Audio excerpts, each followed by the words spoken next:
सवाल आपसे पूछना चाहती हूँ क्योंकि आप जमीनी सच्चाई और नंबर समझते हैं। तो नहीं, मैं ऐसा दावा नहीं कर सकता हूँ, लोगों को ऐसा लगता है। आपने सर्वे के दौरान, स्ट्रेटजी के दौरान ये एक्सरसाइज किया हुआ है, तो इसीलिए आपको जमीनी तौर पर किन मुद्दों पर वोट पड़ते हैं और किस तरह से कौन से सोसाइटी ग्रुप्स वोट करते हैं, इसका कुछ अंदाजा है। कांग्रेस पार्टी इस बार के चुनाव में, 2024 के चुनाव में अपना परफॉर्मेंस कितना इंप्रूव कर पाएगी? 50 से ऊपर जाएगी, 100 के ऊपर जाएगी, क्या रहेगा? देखिए, मैं नंबर तो प्रेडिक्ट कर नहीं सकता हूं, और मैं बार बार कहता हूं, जो लोग भी नंबर प्रेडिक्ट करते हैं या दावा करते हैं प्रेडिक्ट करने का, they are just like calling the coin. यहाँ जितने बच्चे बैठे हुए हैं, अगर आप सबसे पूछिएगा कि लेट्स कॉल ए कॉइन, तो 50% just by the share probability 50% people will get it right. तो ये जो टीवी पे आके लोग बताते हैं इनको इतनी सीट मिलेगी, इतनी सीट मिलेगी, तो इन्फॉर्म्ड गेस वर्क है, कोई जानता नहीं है। But I do not see any material upside to the Congress number what exists today. I do not see a material change in that. Downside में material change हो सकता है, इसलिए हो सकता है कि अगर आप 50 पे हैं, वहाँ से आप 20 सीटों का भी नुकसान हो जाए, तो that would be count, that I would count as a material shift downwards. अगर 50 बढ़ के 75 हो जाए, तो उससे देश की राजनीतिक आबो हवा पे कोई बहुत फर्क पड़ जाएगा, मुझे ऐसा नहीं लगता है। तो to that extent I think I do not see a material positive change in the outcome for Congress. Modi को चैलेंज, मटेरियल आउटकम के लिए कांग्रेस को 100 पार करना है। 100 पार करती हुई दिख रही है? मुझे नहीं दिखता है, आज की तारीख में बहुत मुश्किल है। और बीजेपी 370 का टारगेट है। बीजेपी भाई टारगेट तो देखिए, वो हर चुनाव में टारगेट देते हैं। ये पार्लियामेंट में प्रधानमंत्री ने कहा है। भाई प्रधानमंत्री ने बंगाल के गांव-गांव में घूम के कहा कि 200 सीट जीत रहे हैं।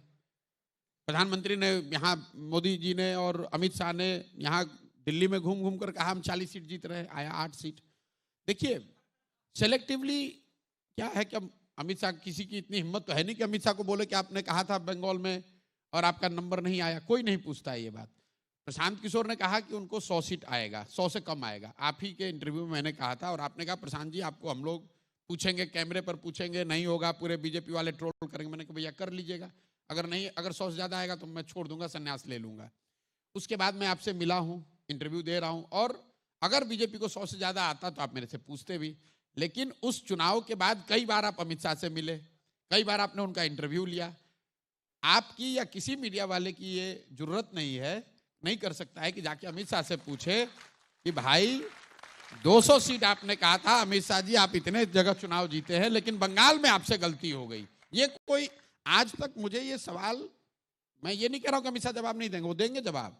कोई सवाल पूछता ही नहीं है कि भाई आप 10 में 8 आप जीते, लेकिन बंगाल में आपसे, आपके आकलन में, आपके अनुमान में गलती हुई। कम से कम इतना तो मानो भाई कि किसी दूसरे का अनुमान। किशोर जी आप नहीं, आपने अगर आपने अगर पूछा हो तो बताइए। मीडिया पे इतना पॉट शॉट लिया है, तो आज इस ऑडियंस के सामने मैं कह रही हूँ कि ये सवाल मैंने पूछा है। आपने रिसर्च कम की है, मैंने ज्यादा की है, और मैं ये ट्वीट आपके इस जवाब के साथ सोशल मीडिया पर पोस्ट करूंगी जहां ये सवाल पूछा गया है, और अमित शाह का जवाब था हम टारगेट अपने कार्यकर्ता के लिए सेट करते हैं। तो ठीक है, बहुत अच्छी बात इन्होंने कही। अमित शाह जी ने जवाब दे दिया कि हम टारगेट अपने कार्यकर्ताओं के लिए सेट करते हैं। तो ये 370 का टारगेट भी उन्होंने अपने कार्यकर्ताओं के लिए सेट किया है। आपने जवाब दे दिया, आपने खुद से जवाब दिया। आपने सवाल पूछा, आपने सवाल पूछा कि मोदी जी ने कहा 370 क्यों कहा। वो इसलिए कहा जो आपने कहा, जो अमित शाह ने स्वीकार किया पब्लिकली, कि ये तो टारगेट हम लोग अपने कार्यकर्ताओं के लिए सेट करते हैं। पब्लिक को ये नहीं मान लेना चाहिए कि ये कोई ध्रुव सत्य है या कोई ऐसी बात लिखी हो जो कि ऊपर नीचे नहीं हो सकती है। हर व्यक्ति, हर पार्टी, हर लीडर को ये अधिकार है कि वो टारगेट सेट करे, उसके लिए प्रयास करे। सफलता मिले तो बहुत अच्छी बात है, न मिले तो you should be humble enough to accept कि भाई मेरे से गलती हो गई। जबरदस्ती का ये मत कहिए कि मेरे से तो गलती हो ही नहीं सकता है, मैं अमित शाह हूं, मैंने बोल दिया तो ऐसा ही होगा। क्योंकि 2014 के बाद कम से कम 8 या 9 चुनाव में तो मैं उनके आमने सामने रहा हूं, जहां पर कि उनके टारगेट जो उन्होंने कार्यकर्ताओं के लिए सेट किए उन्होंने हासिल नहीं किए। बिहार 2015 में 200 सीट ला रहे थे, 55 पे निपट गए। पंजाब में हम लोग को हरा रहे थे, अकाली बीजेपी सिरे से साफ हो गई। उसके बाद आंध्र प्रदेश में टीडीपी बीजेपी सरकार गठबंधन था। मैं आपको 8-9 ऐसे राज्यों, लेकिन इसकी चर्चा नहीं करते हैं, इसकी चर्चा नहीं करते, वो भूल जाते हैं। जो जीता उसी को बढ़ाते हैं बोले जा रहे हैं।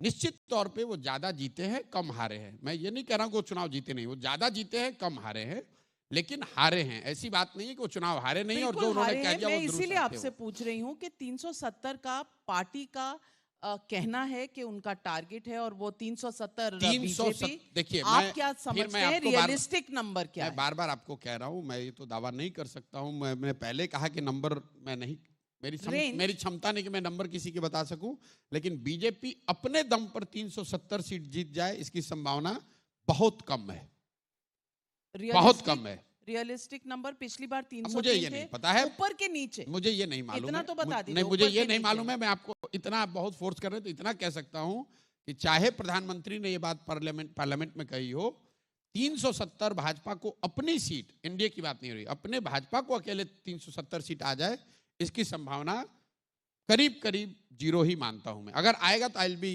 Very very surprised. बंगाल में 18 सीट्स पिछले चुनाव में, लोकसभा चुनाव में बीजेपी को मिली थी। बंगाल आपने बहुत नजदीक से देखा है, काफी काम किया है। इस बार ग्राउंड सिचुएशन क्या है? खास करके संदेश खाली का जो मुद्दा उठा है, वो तृणमूल कांग्रेस को नुकसान करेगा, बीजेपी को क्या देखिए, मैं बंगाल में अभी जमीन पे नहीं हूं, मैं फर्स्ट हैंड मेरा कोई एक्सपीरियंस नहीं है, लेकिन संदेश खाली जैसे जब भी मुद्दे आते हैं तो no matter what you claim, जो रूलिंग पार्टी है उसको उसका नुकसान होगा ही होगा। बट संदेश खाली, विथ और without Sandeshkhali, BJP has been on upsurge in Bengal. Make no mistake, lot of people sitting in Delhi they think कि बंगाल में तो बीजेपी खत्म हो गई। बीजेपी आज भी वहां बहुत मजबूत पॉलिटिकल फोर्स है, and with the increasing anti incumbency against TMC, क्योंकि उनके 12-13 साल हो गए सरकार में, TMC will find it increasingly difficult to defend their territory. So to that extent, I do not see BJP going down below what they got in 2019. तो विधानसभा के मुकाबले बीजेपी बहुत अच्छा परफॉर्मेंस लोकसभा में पश्चिम बंगाल में कर सकती है, and that will come as a surprise to many people in Delhi who are thinking कि बीजेपी बंगाल में खत्म हो गई है या बहुत कमजोर हो गई है।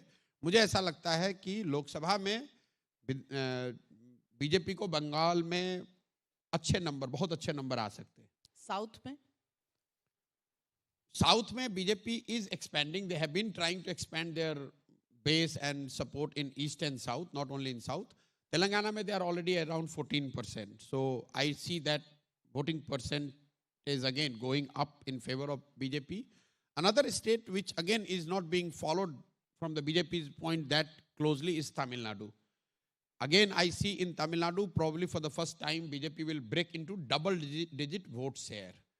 मतलब अगर आप ध्यान से देखें बीजेपी की जो स्ट्रेटजी रही है, जो प्रधानमंत्री का एफर्ट है पिछले 4-5 सालों में, बहुत ज़्यादा एफर्ट इन लोगों ने तमिलनाडु में लगाया है, और मुझे लग रहा है कि anything between 8% and above, 8 to 12% के आसपास बीजेपी का वोट शेयर तमिलनाडु में हो सकता है। अगेन सीटों को मैं कुछ नहीं कह सकता हूं, मैं ये जानता हूं कि BJP, it will be a major thing if BJP breaks into double digit vote share in Tamil Nadu, क्योंकि तमिलनाडु बड़ा स्टेट है और वहां बीजेपी को अभी तक बहुत 5% से कम वोट आता रहा है। तो जैसे तेलंगाना में 14% वोट लेकर वो एक मेजर पॉलिटिकल फोर्स के तौर पे बने। देखिए, पार्टियां एक दिन में बनती नहीं, ये तो हेडलाइंस पर मत जाइए। पार्टियों को बनाने में, चुनाव जीतने में 5 साल, 10 साल, 20 साल लगता है। तेलंगाना में now they have reached 14%, in Kerala they are in double digit, Karnataka they will do well, and in Tamil Nadu also I see them breaking into double digit. तो from that point of view BJP to my mind is aware कि they are weak in east and south, and east and south में BJP's performance will become better than what it was last time, starting from Bihar, Bengal, Odisha, Andhra, Telangana, Tamil Nadu or Kerala, and hold it to me, to this statement. In East and South, BJP's cumulative number compared to 2019 in these states, Bihar, I repeat, Bihar, Bengal, Odisha, Telangana, Andhra, Tamil Nadu, and Kerala, put together roughly about 220 Lok Sabha seats. In these 220 seats, BJP is going to increase their tally compared to 2019.